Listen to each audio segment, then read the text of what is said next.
Winter on Pleasant Ridge has gone on long enough. Sure, I love sledding and snowmen, snowballs and snow forts, but they can be boring, especially when you live so far in the country that your only companions are a pair of older sisters.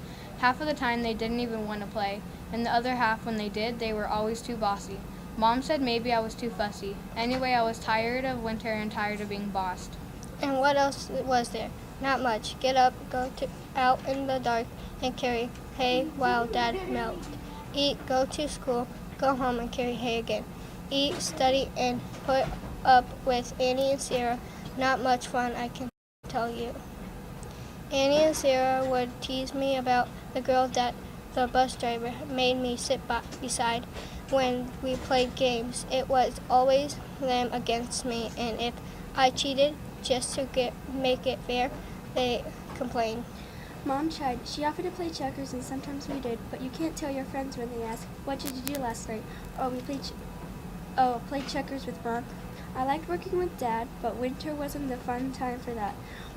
Winter work was all mud and buckets and cow manure, and at night, after chores, Dad would slump in his chair, too tired to do much of anything with us. I wondered if he would ever get his old summer strength back. Some days it seemed all I could wish for was that something exciting might happen.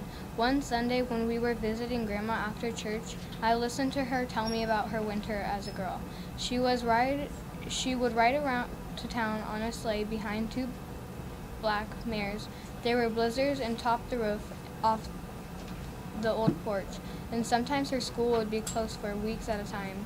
It all of a sudden pretty good and lots more exciting than my winter, but when I told her this, she said, "Be careful what you wish for, Willie. You might just get it." Well, I didn't quite understand that why you'd have to be careful. I thought the best thing in the world that could happen to this winter would be a little excitement. Then Mom heard the strange, loud roar first. She woke up Dad and ran down the stairs, switched on the light, and saw the glow from the overheated stove. Dad's weariness had caught up with them. When he loaded up the stove with as much wood as it could hold, that cold night he forgot to shut out the air. So instead of burning slowly, the fire swelled white hot and ignited. The tar built up inside the chimney. He hollered, "Everybody awake," but it was Sarah who yelled at me, pulled off my covers, and stumbled beside my bed, down the stairs. Was this what I'd wished for? I was cold, and the snow lay deep on the hill. In our pajamas we stood shivering, in the dark at the top of the roof. Out of the red brick chimney roared a red, thick fire. Dad ran down and closed the stove and hoped enough air would stop to slow the burning.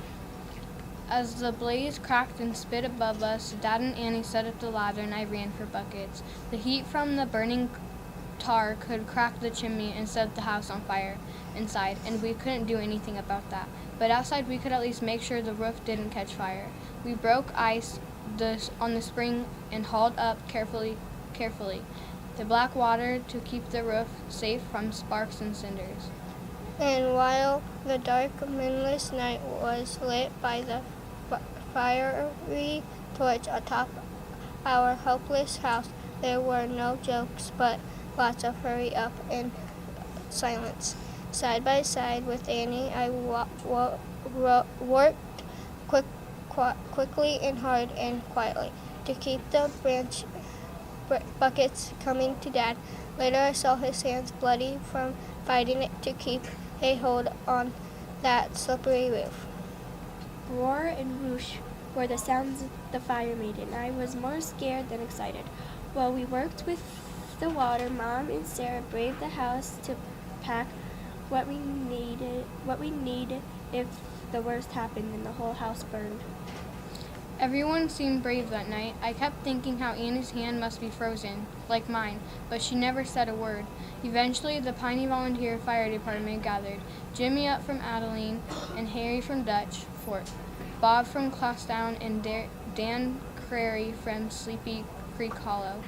They all came in picks up since The dumpster truck was frozen. We saw it over at Dixon's. Neighbors from across the valley and down the ridge would arrive before it was over. But of course, the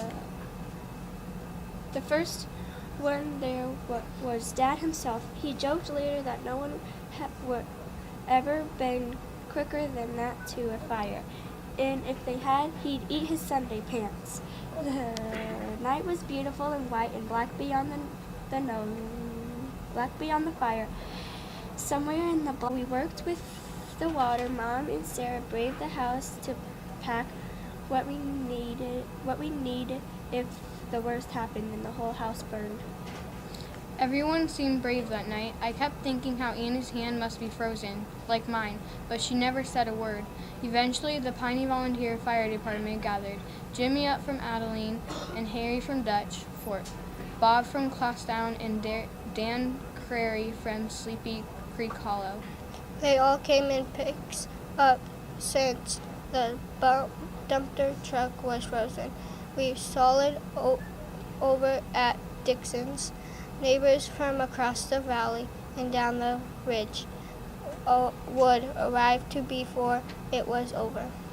But of course, the first one there was Dad himself. He joked later that no one would ever been quicker than that to a fire, and if they had, he'd eat his Sunday pants. The night was beautiful and white and black beyond black beyond the fire. Somewhere in the black and deer must have lifted her nose when grass pawed clear of snow, looked over our way and wondered, too smart and too quick to be scared. I felt better when I heard Jimmy and Bob, Harry and Dan shouting and laughing, even when it seemed they shouldn't. But finally we watched the orange flames fall back until 1 hour after it had started. But Bob Jackson shone his flashlight down the flue and announced, "She all gone, folks. Get on in the house and get to bed." And of course, we didn't. The firemen, the neighbors, as well as the furniture, crowded back indoors after Bob yelled, and oh, the talk and the food they were better than Thanksgiving. Mom got coffee while some of the neighbor ladies laid out cookies and a wedge of cake they brought from home. We ate and laughed till we nearly forgotten it was early morning, and that a little while ago we had been more scared than we knew. Annie and Sarah and I played without fussing or bossing. I figured now that maybe my fussing had earned me some of their bossing. I was going to remember how brave they were, too, and not boy should mind having brave friends, even if they are his sisters. Maybe if the three of us put our heads together, we could even come up with our own excitement. Sunrise came absolutely quiet in our hilltop farm. A new power of snow had fallen sometime after we got back to sleep. The black ash and soot from the blaze had already disappeared under it. It felt good to see that everything was safe. I hoped when I saw Grandma that she wouldn't mention what she had said on Sunday. Be careful what you wish for, Willie. You might just get it.